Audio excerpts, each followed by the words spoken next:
My question is, I've been listening to some of the CDs about the beating of the drum thing, and compared to many people, I have a great life and a great lifestyle and a great job, and I seem to have flattened out at a certain level. So I keep beating the drum about being more prosperous, more abundant, more successful, and I will, and then there'll be something else that comes along and snatches that away. It's like say there's an increase of 10,000 and then there's a tax bill of 10,000, and then so it's like I feel like there must be some other underground drum beating that I don't know about. Well,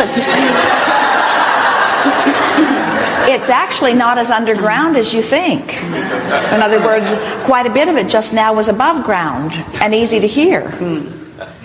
In other words, stop and ask yourself every now and again, yes, but how do I really feel? How do I really feel? Because how I really feel about something, how do I really feel about paying taxes? And most everyone would say, well, it's inevitable. It's something that I feel I have no choice about, and it's something that I sort of resent doing. And we say, and that serves you in what way? In other words, and you say, well, those feelings are in response to the reality that I'm observing. And we say, yes, but you could mold your thoughts into better feelings about that and put yourself in a better place for allowing the well-being to flow to you. And so we're happy that you like our analogy of beating the drum. Someone said to us the other day, I worry about subconscious thoughts, sort of like your underground drum beating. I worry about subconscious thoughts. And we said, don't. And she said, but what if I have subconscious thoughts that are negatively affecting my point of attraction and I don't know about it, so I don't do anything about it? And we said, if they are so subconscious that you're not feeling any negative emotion, then they're not big players in your point of attraction and they don't matter. And if you are feeling emotion, they're not subconscious. So we'd say the same thing to you. If you're having emotion around it, then you know exactly what your work is. Make the best of it. Try to find some words that feel better. Beat a different drum, or let that drum remain silent for a little while. Just make the best of it. And what begins to happen, and it is a gradual thing, and sometimes that's the problem with gradual things. It happens so gradually that it's harder for you to notice your progress in it.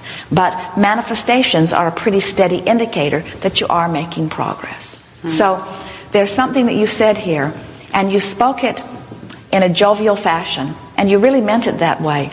But when you said it, a lot of things lighted up in you. In other words, it was a very verbal acknowledgement of something that's very active in your vibration, and that is, it's hard to get ahead. In other words, good things happen and something happens that cancels it. Good things happen and something happens that cancels it. In other words, that's a drum that you've been beating, and that's a drum you want to stop beating. And so let's incrementally start saying something else. In other words, you said many things just now that were very positive in nature, but what you're wanting to do is take those things that aren't and bridge them a little bit. So let's do that just for a moment so you'll get the sense of it and get some real movement in your point of attraction. So about this thing about an extra $10,000 will come in and then an extra tax will come in that sort of neutralizes it. So that's a good starting point. So now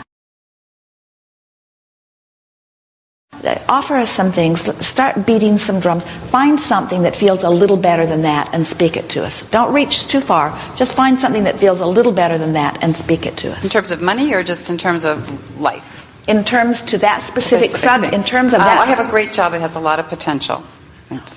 There's room to grow and leverage my skill base and bring in income because I build a business. Good. Now all of that is good, but it hasn't done anything to change the way you feel about something coming and taking it away. In other words, that's the vibration that's hindering there. Is it because you already said all of those things? I'm very good at what I do, and I can create the means for the dollars to flow, but then something else happens. Somebody wrecks a car, or somebody does this, or the government wants that. And so that's the part that you want to bridge. Well, so I can make an extra $10,000, and then something will come along that needs to be handled, and I can feel really good that I'm able to actually pay it, that I have the $10,000 to pay for it. Excellent. And here's a bridge that will take you a little further.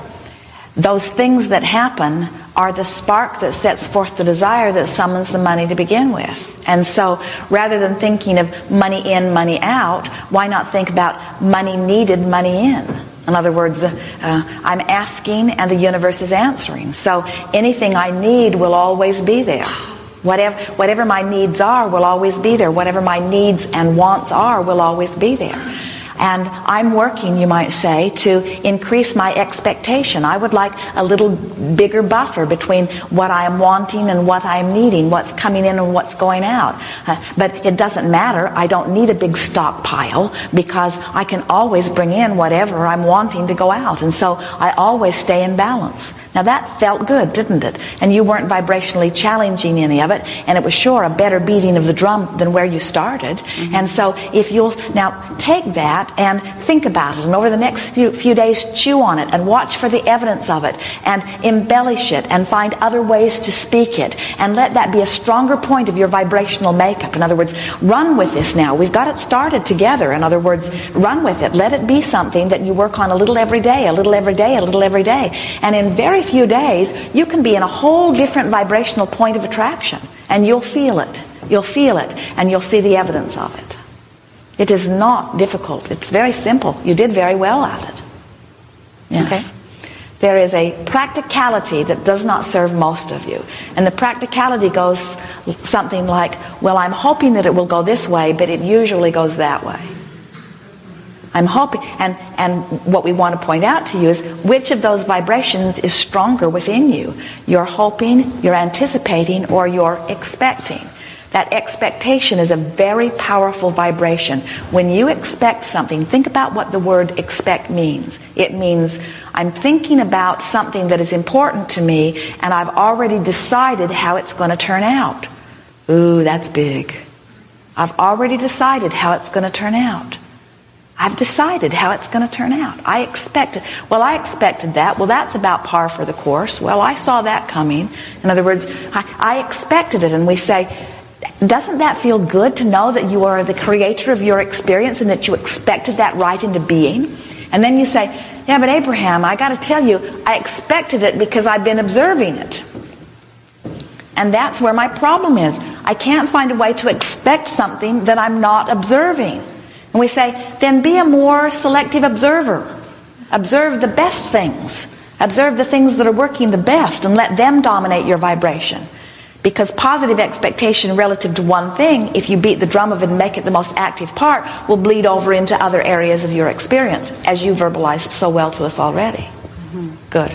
I see also with listening to you that I've had this thought of like increasing and being more abundant, but not like with a specific way of experiencing it. So I'll have more, and then it'll get snatched up in some way because I haven't earmarked it for something else. I mean, I'm just seeing that I need to create more the outcome that I want and the experience I want of the desire. We agree with you. That's what Esther concluded when she saw how quickly the universe would respond to her wondering about someone by delivering information to her immediately. And she is realizing that if she can speak it, the universe will deliver it. And so why not speak specifically? Why not speak more specifically and expect more specifically? And the way you do that is by doing more deliberate speaking of what you want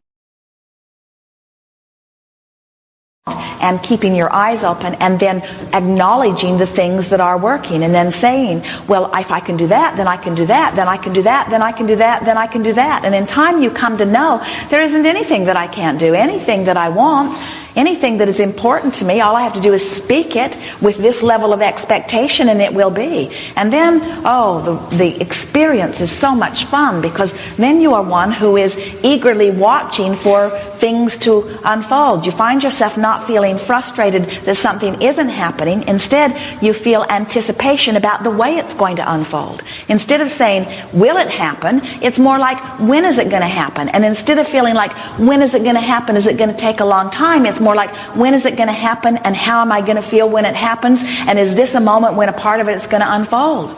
There is nothing that feels better than feeling yourself in sync with the universe. You feel like this blessed being who is being granted every wish in the best possible way. And as things unfold, you just begin to feel like like you're being very well taken care of because you're important, and like anything, even the fine subtle nuances of your desires are granted to you, because that really is the way that it is. Sometimes our physical friends have a hard time finding their place. They will say, well, Abraham, am I the deliberate creator of my experience? Am I the creator of my experience? Or are you telling me that I should just let go and let God? In other words, which is it? Do I direct my thoughts specifically and therefore tell the universe what I want? Or do I pet my cat and not worry so much about it and go to the beach and just chill out and allow the well-being that is important to me to come? And we say, well, if you're fretting over things that aren't coming, then our answer to you is chill out and go to the beach and pet your cat. But if you are wanting the hands-on deliberate experience of identifying a desire and then watching them come into place, then identify a desire and work yourself into vibrational alignment. There is nothing more exhilarating than to deliberately intend something and then watch it come into place and know that you have honed your own vibration into the allowance of it. In other words, it turns out that what deliberate creation is deliberately creating the vibrational environment within my being that allows the fulfillment of what I've been asking for. That's what deliberate creation is. It's preparing the vibrational culture, you see. It's not about something outside coming in and fixing it. It's about preparing the vibrational culture that allows the alignment of the circumstances and events.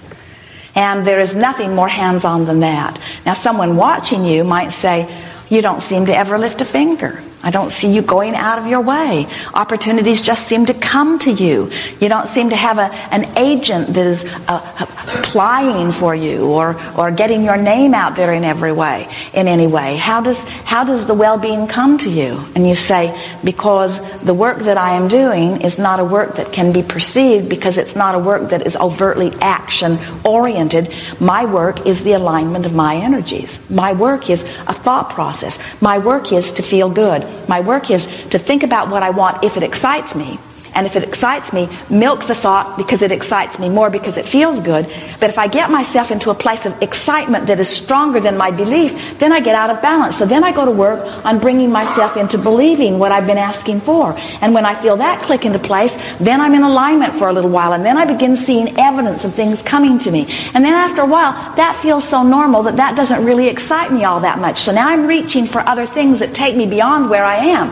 But if I get too far out there, then I get out of balance, because now I want something I don't quite believe. And so now I just keep making the best of where I am until I come back into alignment. And oh, it is so sensational, that feeling of coming back into alignment. And then I start seeing evidence of it. Circumstances and events start coming into alignment, and then it manifests, and then I settle into that. And then after a while I get feeling a little bored again, because I want to reach a little further. And it's just this constant process of reaching and aligning, reaching and aligning, reaching and aligning. And if you reach in your desire further than you believe, you're out of balance.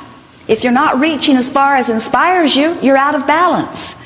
In other words, somewhere between overwhelmment and boredom is the perfect life.